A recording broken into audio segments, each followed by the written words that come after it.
Hey guys, Lord Naren White here, the Holy Ghost, the one true God.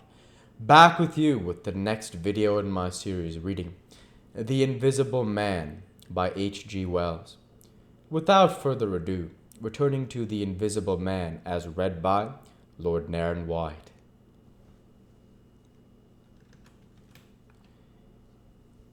He don't want no help, he says, he said in answer to his wife's inquiry.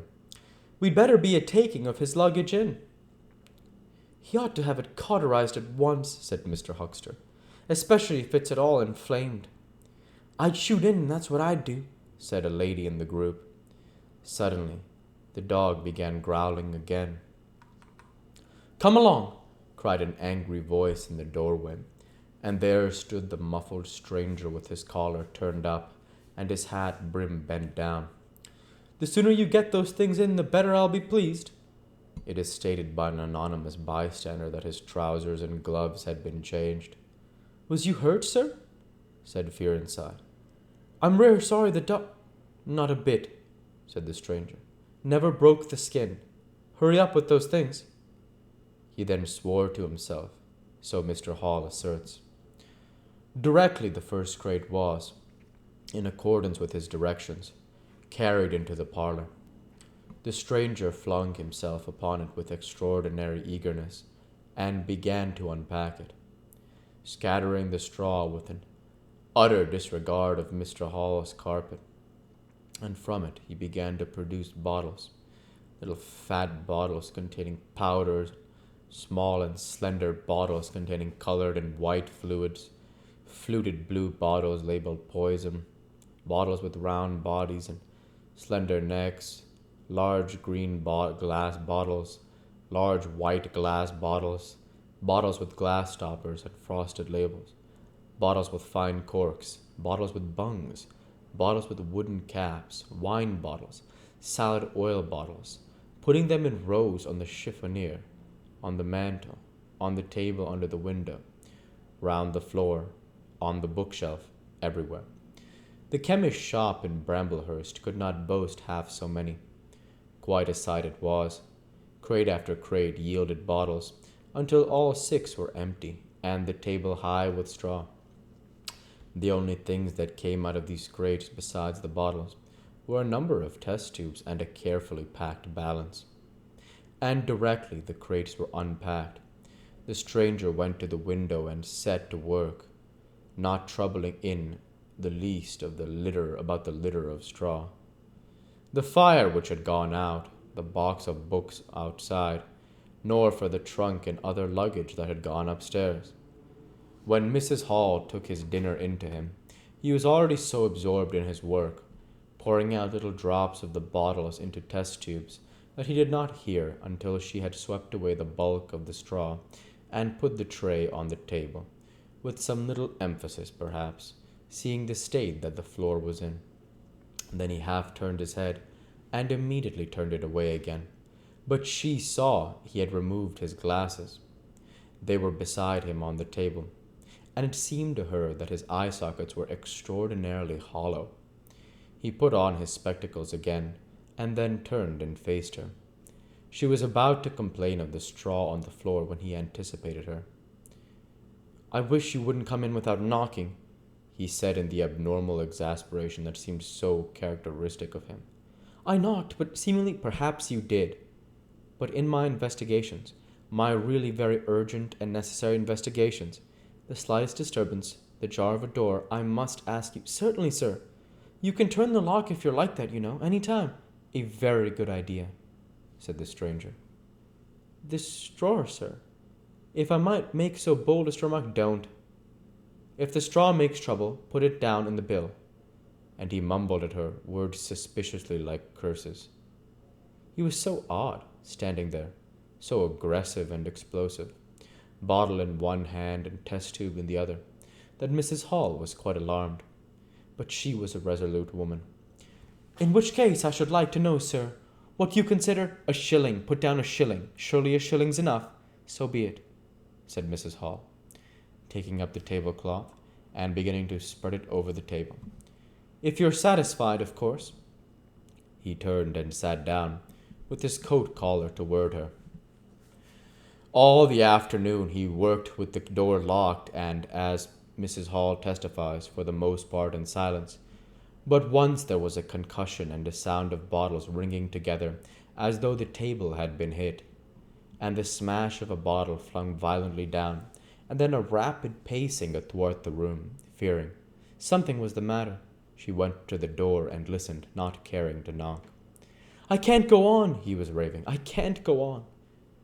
3,000, 4,000, 400, 300,000, 400,000. The huge multitude cheated. All my life it may take me. Patience, patience indeed. Fool, fool!" There was a noise of hobnails on the bricks in the bar, and Mrs. Hall had very reluctantly to leave the rest of his soliloquy.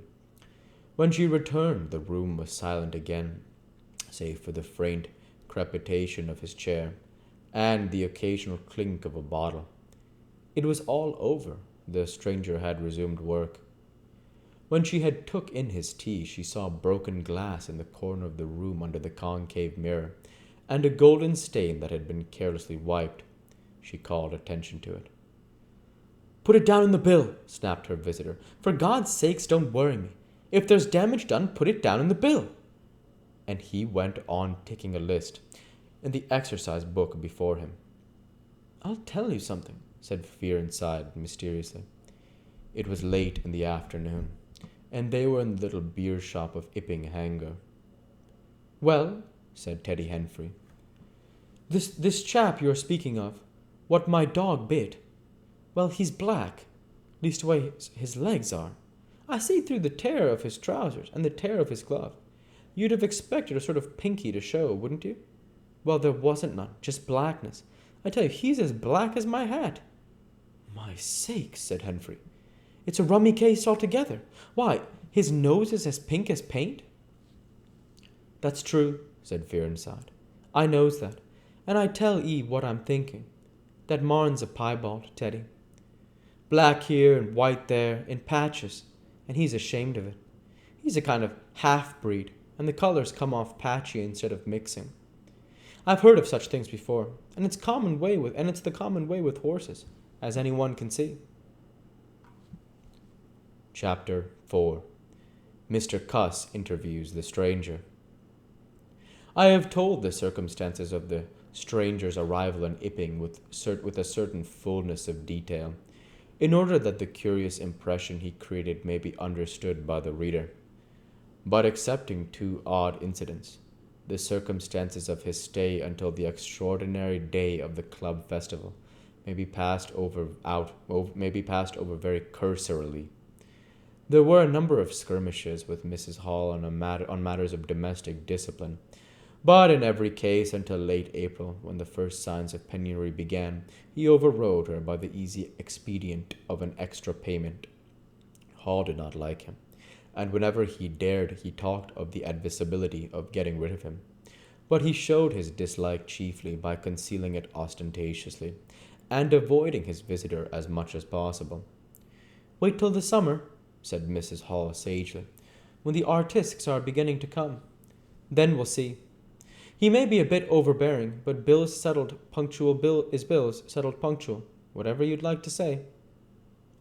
The stranger did not go to church, and indeed made no difference between Sunday and the irreligious days, even in costume. He worked, as Mrs. Hall thought, very fitfully. Some days he would come down early and be continuously busy. On others he would rise late, pace his room, fretting audibly for hours together, smoke, sleep in the armchair by the fire. Communication with the world beyond the village he had none. His temper continued very uncertain. For the most part his manner was that of a man suffering under almost unendurable provocation. And once or twice things were snapped, torn, crushed, or broken in spasmodic gusts of violence.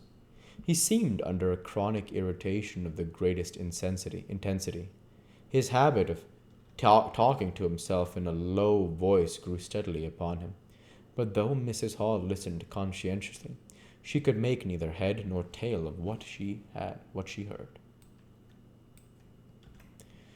We'll go ahead and stop there for this week. As usual, I want to say thank you for watching and I hope you enjoyed. Please like, comment, and subscribe as it greatly helps the channel. Light be with you all. Take care and thanks again.